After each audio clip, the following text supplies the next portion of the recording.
आपण पाहत आहात सत्याची बाजू मांडणारं हक्काचं न्यूज चॅनल M24 तास। जयंत पाटलांनी मुंबईत वडापावचे दुकान टाकावे, महागाई आंदोलनावरून सदाभाऊ खोत यांचा खोचक टोला। राष्ट्रवादी काँग्रेस पक्षाने महागाई विरोधात पुकारलेल्या आंदोलनावर रयत क्रांती संघटनेचे नेते सदाभाऊ खोत यांनी जोरदार टीका केली आहे। राष्ट्रवादीच्या या आंदोलनाचा समाचार घेताना त्यांनी 100 उंदीर खाऊन मांजर चालली हजला अशा शब्दात खोचक टोला लगावला। आंदोलनादरम्यान राष्ट्रवादीचे नेते जयंत पाटील यांनी मुंबईतील लोकांना वडापाव महाग झाला तरी काही फारसा फरक पडत नाही असे विधान केले होते।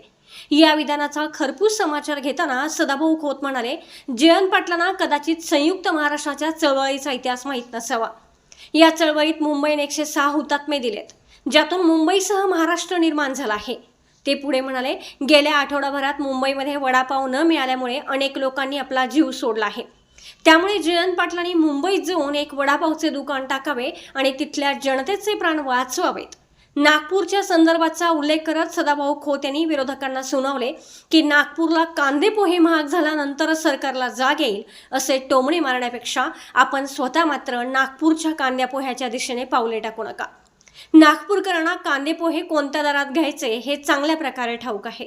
एकंदरीत राष्ट्रवादी काँग्रेसच्या महागाई आंदोलनावरून सध्या सत्ताधारी आणि विरोधकांमध्ये जोरदार शाब्दिक युद्ध रंगलं असून सदाभाऊ खोत यांच्या या विधानाची राजकीय वर्तुळात मोठी चर्चा सुरू आहे।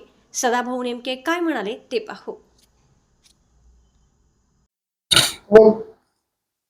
राष्ट्रवादी काँग्रेस पक्षाचं महागाई विरोधातलं आंदोलन म्हणजे सोच वे खाके दिल्ली चली हाजको अशातला हा प्रकार आहे।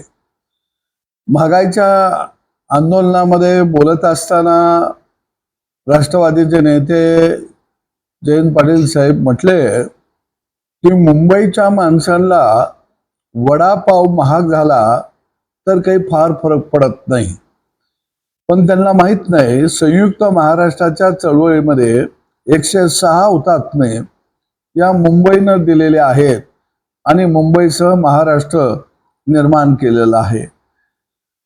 वडापाव मुंबईमध्ये न मिळाल्यामुळं अनेक लोकांनी गेल्या आठवडाभरामध्ये काचा खुडू प्राण सोडलेले आहेत।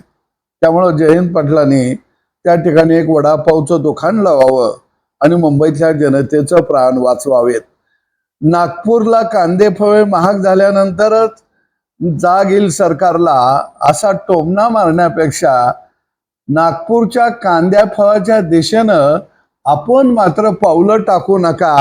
नागपूरकरांना कांदे पोहे कोणत्या दरात घ्यायचे हे मात्र निश्चित चांगलं कळतं।